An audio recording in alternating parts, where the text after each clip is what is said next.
Hello everyone, quick favor before we begin. If you like the story, please consider giving it a thumbs up and subscribing. It really helps the channel grow.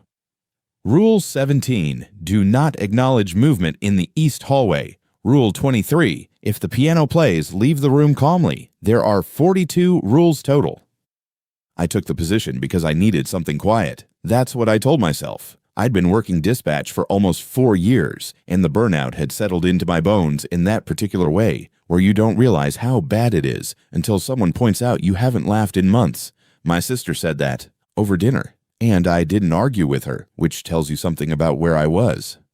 The listing was for a live-in custodial attendant at the Meyerworth estate, about 40 minutes outside of town if you take the back roads, which is the only way to take them. The estate had been converted into a private archive sometime in the 80s.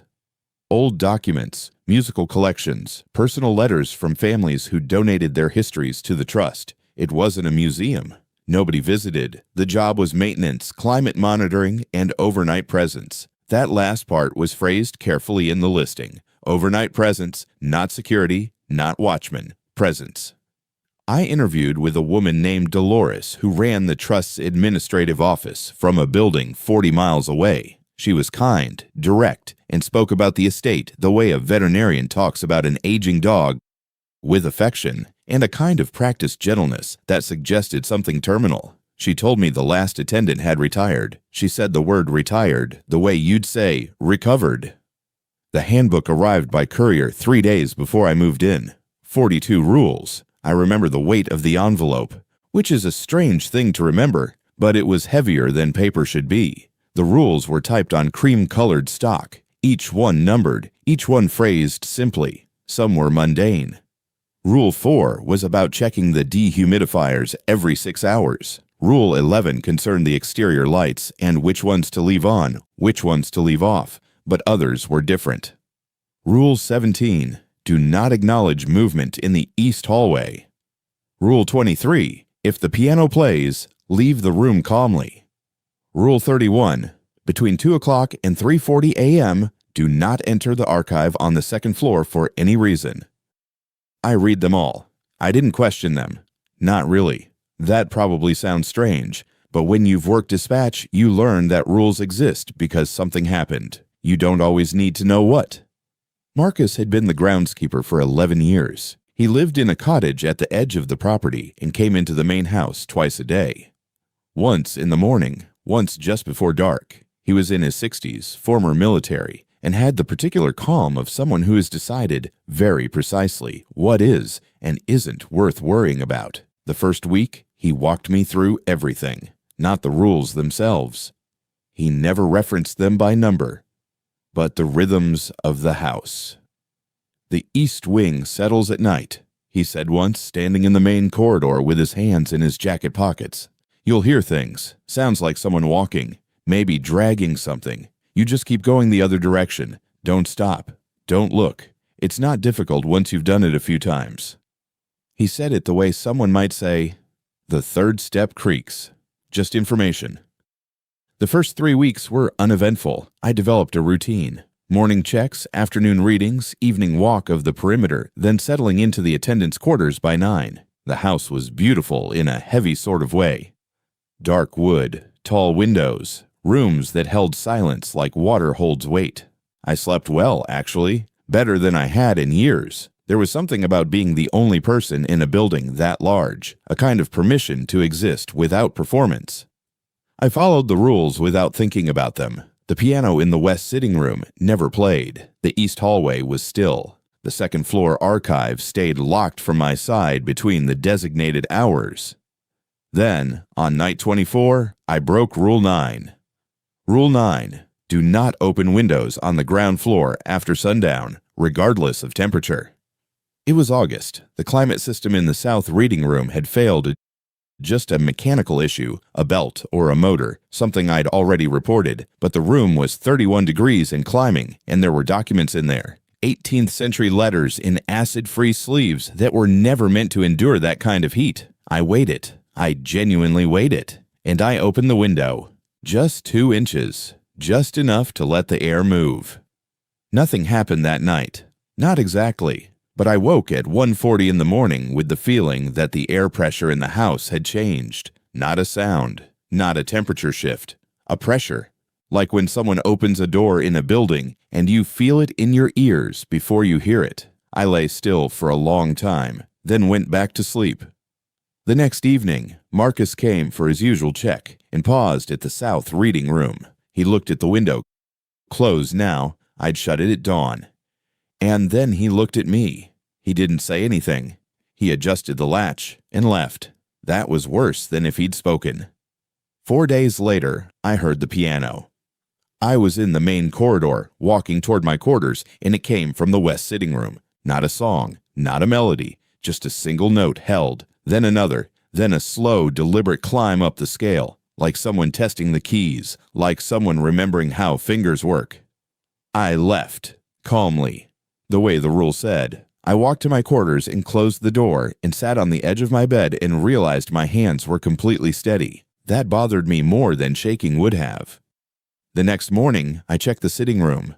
The piano lid was closed, the fallboard was down, the keys were covered. You would have needed to open 2 separate components to reach them. Both were latched from the outside. I didn't write this in my log. I don't know why. I think I was afraid that documenting it would make it into something I'd have to think about. Instead, I noted routine check, no anomalies, and moved on. 2 nights later, 2:15 in the morning, I was awake, not startled awake, just awake the way you sometimes are when your body decides sleep is over for no reason. I was lying in bed looking at the ceiling, and I heard footsteps in the east hallway. Not settling sounds, footsteps, measured, even, the pace of someone who knows where they're going. And then they stopped, right outside my door. Rule 17 says, do not acknowledge movement in the east hallway. My quarters are adjacent to the east hallway. The rule doesn't say anything about what to do when the movement acknowledges you. I didn't move. I didn't breathe loudly. I lay there and stared at the ceiling and counted the seconds. 43 seconds of silence. Then 3 knocks on my door. Soft, almost polite. Then a voice. Are you awake? It was Marcus's voice. Exactly Marcus's voice. The cadence, the slight gravel on the vowels, even the way he paused before the question mark. But Marcus doesn't come to the main house after dark. Marcus has never, in 6 weeks, come to the main house after dark. That wasn't a rule in the handbook. That was a rule he'd made for himself, which tells you something if you think about it. I said nothing. The knocks came again. 3. Same rhythm, same softness. I need you to open the door. Something's wrong with the East Archive. The East Archive, 2nd floor. The room I'm not supposed to enter between 2 and 3:40. It was 2:19. I pressed my hands flat against the mattress and held still. My body wanted to respond, not out of fear, out of habit. When someone you know asks for help in a voice that sounds concerned, your body begins to move before your brain has finished deciding. I caught myself with my weight already shifting toward the edge of the bed. I stopped, because of the rule. Not because of logic. Logic said, that's Marcus. The rule said, it isn't. Silence. A long silence. Then the footsteps retreated. Not quickly. The same measured pace. Unhurried. The next morning, I walked to Marcus's cottage at first light. He was sitting on his porch with coffee, exactly where he always was at 6:15. I asked him, as casually as I could manage, if he'd come to the house last night. He looked at me for a long time, not surprised, not confused, something closer to disappointed. He set his mug down and said, "You didn't open the door." It wasn't a question. No. Good. He picked his mug back up. Then, after a while, Reynolds opened the door. Reynolds, the name I'd seen in the previous attendance log, the one Dolores said had retired. When? I asked. 14 months ago. What happened? Marcus looked out at the tree line, and his face did something I can't describe well. Not fear, not grief, a kind of resignation that borders on reverence. He answered, and then he went to the archive, and the next morning his quarters were empty, and his car was still in the lot, and his coffee was still warm on the nightstand. I waited for more. There wasn't more. The trust sent a maintenance team the following week to fix the climate system. They came during daylight hours and left before 5. They were polite and efficient, and none of them went above the first floor. I asked one of them, a younger technician, if she'd worked on the building before. She said no. She said they rotated the team every visit. She said it like it was company policy. I didn't ask why. I still work at Meyerworth. It's been 8 months now. I've learned to sleep through most of the sounds the east hallway makes. The piano has played twice more. Once a scale, once something that might have been the opening bars of a nocturne, though it stopped before I could be sure. Some nights I lie awake and think about Reynolds, about his warm coffee, about how the rules don't explain what lives here. They just explain how to live beside it. I've never opened that window again. I've never opened my door after dark. But last week, and this is the part I haven't told anyone. Last week, during my morning check of the second-floor archive, I found a logbook open on the reading table. The handwriting was Reynolds's. I recognized it from old maintenance reports. The entry was dated 3 days ago. The page just said, "It's warmer in here than I expected." I closed the book. I completed my check. I wrote no anomalies in my log. I don't know what else to do.